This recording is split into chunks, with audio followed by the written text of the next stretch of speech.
Good morning बच्चों। आज हम पढ़ेंगे राजस्थान के मेवाड़ के शासक महाराणा प्रताप के बारे में। देखिए, महाराणा प्रताप से भी किस तरह से दिल्ली के बादशाहों से संघर्ष हुआ। महाराणा प्रताप जिस तरह से अकबर की अधीनता स्वीकार नहीं करता है और अकबर की अधीनता स्वीकार नहीं करने के कारण उसका जीवन संघर्ष में बीतता है महाराणा प्रताप का, तो मेवाड़ की रक्षा करने के लिए उसने बार बार संघर्ष किया। देखिए, महाराणा प्रताप 1572 ईस्वी से मेवाड़ का शासक बना और 1597 ईस्वी तक शासन किया। इसी समय के दौरान जो है अकबर की सेना मेवाड़ पर अपना शासन स्थापित कर लेती है और पुनः महाराणा प्रताप दोबारा से वहां अकबर के सैनिकों को मार करके वापस मेवाड़ का शासक बन जाता है। महाराणा प्रताप का जन्म विक्रम संवत 1597 ज्येष्ठ शुक्ल तृतीय को रविवार 9 मई 1540 को कुंभलगढ़ दुर्ग के जिसमें कटारगढ़ बादल महल में हुआ।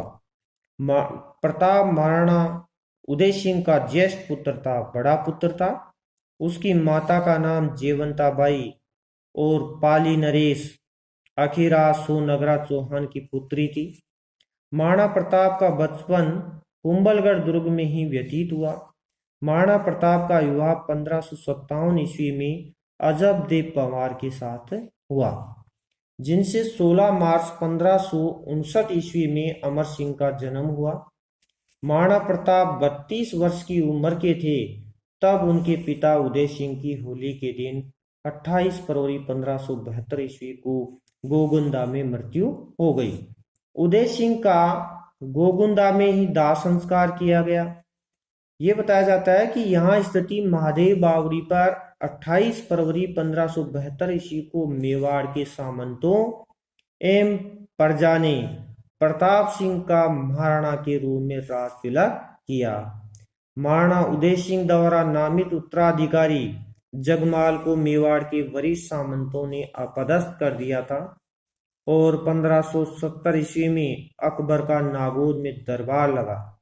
तो देखिए, अकबर दिल्ली का बादशाह था और जयपुर के राजा की पुत्री से उसने विवाह कर लिया था, इसलिए राजपूतों से उसने विवाह संबंध बनाए। ये बताया जाता है कि उस दरबार में, जिस दरबार में मेवाड़ के अलावा अधिकतर राजपूतों ने अकबर की अधीनता स्वीकार कर ली। ज्यादातर राजपूते सब अकबर के अधीन हो गए और अकबर को अपना शासक मान लिया, किंतु महाराणा प्रताप अकबर की अधीनता स्वीकार नहीं करता है। तो देखिए, अकबर ने प्रताप की अधीनता स्वीकार करवाने के लिए 4 दल भेजे, जिनमें पहली बार दल भेजा जिसमें था जलाल खां। जलाल खां को मेवाड़ भेजा, जिसको नवंबर 1572 ईस्वी में प्रताप के पास भेजा गया। दूसरी बार जून 1573 ईस्वी में मान सिंह आमेर के शासक को प्रताप को समझाने भेजा गया। तीसरी बार अक्टूबर 1573 ईस्वी में आमेर के भगवान दास को भेजा गया। चौथी बार दिसंबर 1573 ईस्वी में टोडरमल को भी भेजा गया। इस प्रकार 4 दल भेजे। चारों दलों के दिए गए उस संदेश को मेवाड़ के शासक महाराणा प्रताप ने अधीनता स्वीकार नहीं की। तो देखिए, विस्तार से बताया है कि चारों शिष्टमंडल प्रताप को समझाने में असफल रहे। प्रताप नहीं समझे उनकी बातों से, तो ये बताया जाता है। तो अकबर ने प्रताप को युद्ध में बंदी बनाने की योजना बनाई। बंदी बनाने की योजना अजमेर में स्थित किले में बनाई गई, जिसमें आज संग्रहालय भी स्थित है। कहते हैं कि बंदी बनाने का जो निर्णय लिया गया अजमेर में बनाया गया एक किले में, तथा अंग्रेजों के समय का शास्त्रागार होने के कारण इसे मैगजीन भी कहते हैं। अकबर ने मान सिंह को इस युद्ध का मुख्य सेनापति बनाया गया। मान सिंह का सहयोगी आसफ खां को भी नियुक्त किया गया। अब देखिए, मान सिंह 3 अप्रैल 1576 ईस्वी को शाही सेना लेकर अजमेर से रवाना हुआ। उसने पहला पड़ाव मांडलगढ़ में डाला और 2 माह तक वहीं पर रहा। उसके बाद वह आगे नाथ द्वार से लगे हुए खमनोर के मोलेला नामक गांव के पास अपना पड़ाव डाला। उधर इस शाही सेना के आगमन की सूचना महाराणा प्रताप को मिल गई कि महाराणा प्रताप के गुप्तचरों ने बताया कि शाही सेना आपसे युद्ध लड़ने के लिए आगे बढ़ रही है और उसका नेतृत्व करने वाला राजा मान सिंह है, जो अकबर के दरबार में सेनापति था। महाराणा प्रताप ने गोगुंदा और खमनोर की पहाड़ियों के मध्य हल्दी घाटी नामक तंग घाटी में अपना पड़ाव डाला। इस घाटी में एक बार में एक आदमी ही प्रवेश कर सकता था, इसलिए सैनिकों की कमी होते हुए भी महाराणा प्रताप के लिए मोर्चाबंदी के लिए यह सर्वोत्तम स्थान था, जहां प्रताप के पहाड़ों से परिचित सैनिक आसानी से छिपकर आक्रमण भी कर सकते थे। वहीं मुगल सैनिक भटककर मेवाड़ के सैनिकों को टकराकर या भूखे प्यासे मारकर भी जीवन गंवा सकते थे। अंत में दोनों सेनाएं 18 जून 1576 ईस्वी को प्रातःकाल युद्ध भेरी के साथ आमने सामने हुई। ये बताते हैं कि हल्दी घाटी की उस तंग पहाड़ी के बीच इस मेवाड़ के शासक प्रताप की सेना तैयार थी और वह दिनांक देखिए, हल्दी घाटी के युद्ध की ये दिनांक बच्चों 18 जून 1576 बहुत ही महत्वपूर्ण। ये प्रश्न बनता है 1 नंबर का कि हल्दी घाटी का युद्ध कब हुआ, तो हमें बताना पड़ता है 18 जून 1576 को। और प्रातःकाल भेरी यानी सुबह के समय में राजपूतों ने मुगलों पर पहला बार इतना आक्रमण किया कि मुगल सैनिक चारों ओर जान बचाकर भागे। ये बताया जाता है कि महाराणा प्रताप की सेना ने पहली बार आक्रमण इतना जोरदार किया जिसमें मुगल सेना इधर से उधर भागने लगी। इसमें बताया है इस प्रथम चरण के युद्ध में हकीम खां सुर का नेतृत्व सफल रहा। मुगल इतिहासकार बदायूं, ये इतिहासकार बताते हैं जो इतिहास की बातों को लिखते हैं, जिसका नाम है बदायूं, जो कि मुगल सेना के साथ था, वह स्वयं भी उस युद्ध से भाग खड़ा हुआ। मुगलों की आरक्षित फौज के प्रभाव से मेहतर खां ने यह झूठी अफवाह फैला दी कि बादशाह अकबर स्वयं शाही सेना लेकर आ रहे हैं।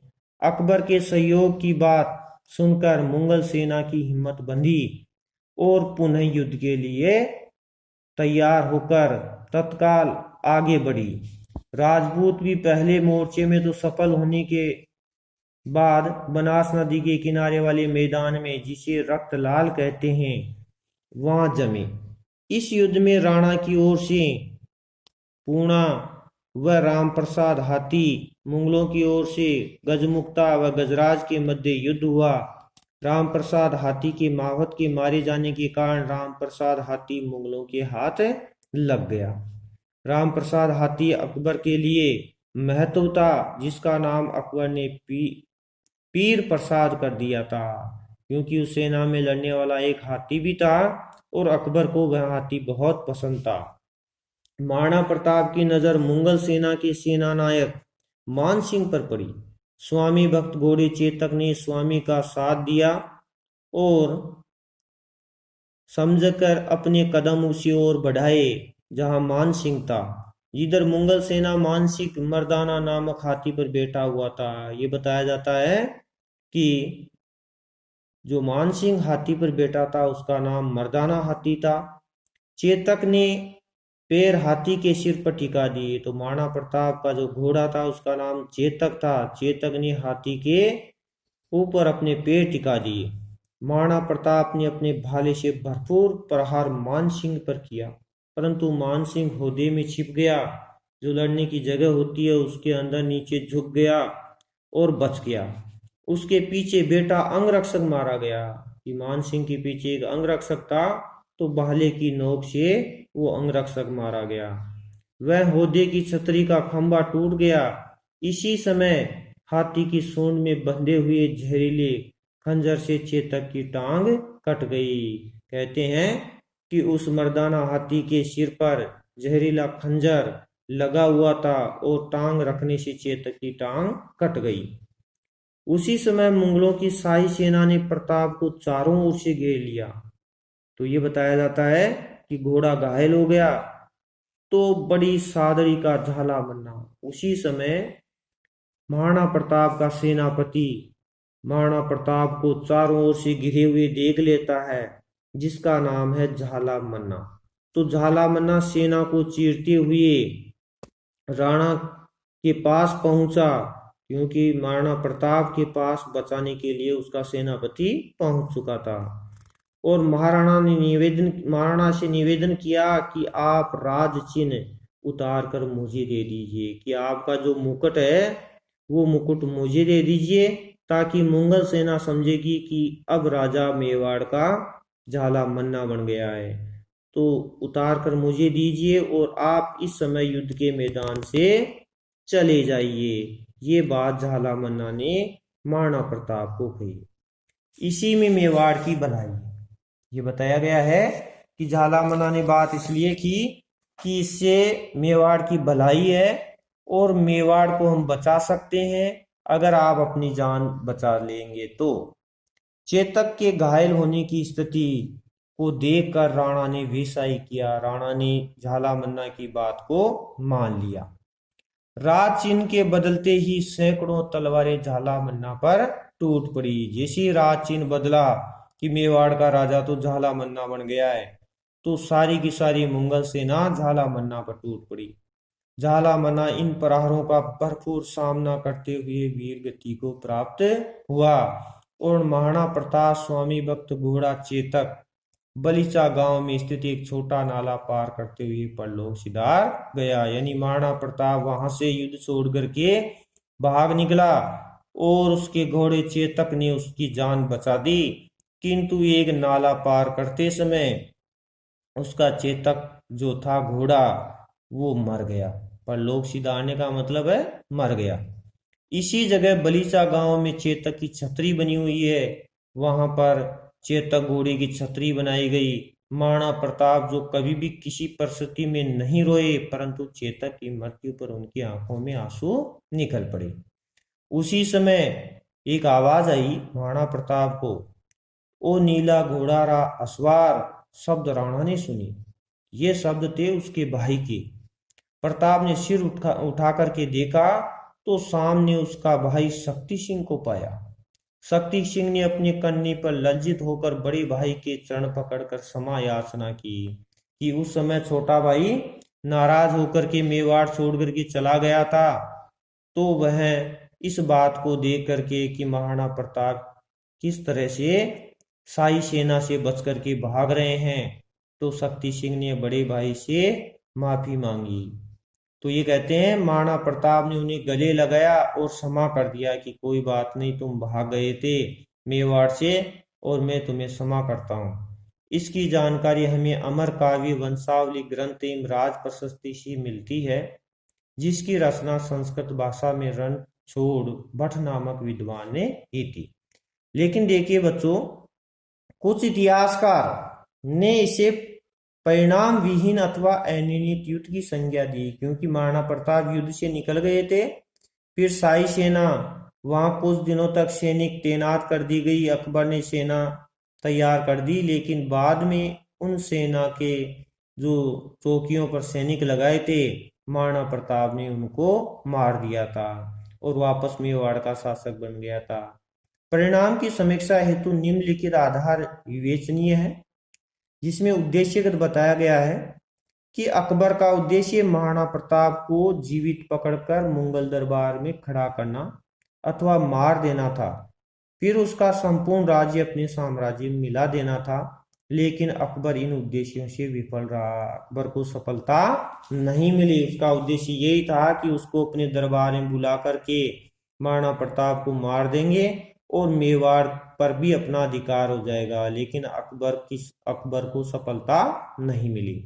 मुगल सेना की विजय प्रमाणित नहीं होती है, क्योंकि अकबर की मानसिक व आसफ खां के प्रति नाराजगी, जिसमें उसकी ड्योढ़ी बंद कर दी गई और मुगल सेना, ड्योढ़ी का मतलब है जो लिया जाने वाला जो लगान था राजा की तरफ से, तो मेवाड़ से वो लगान बंद कर दिया गया। तो मुगल सेना का मेवाड़ में भयग्रस्त होकर समय निकालना एवं मेवाड़ की सेना का पीछा न करना, ऐसे परिदृश्य हैं जो हल्दी घाटी युद्ध का परिणाम प्रताप के पक्ष में ला करके खड़ा कर देते हैं। वहां के लोगों ने भी लगान देना बंद कर दिया।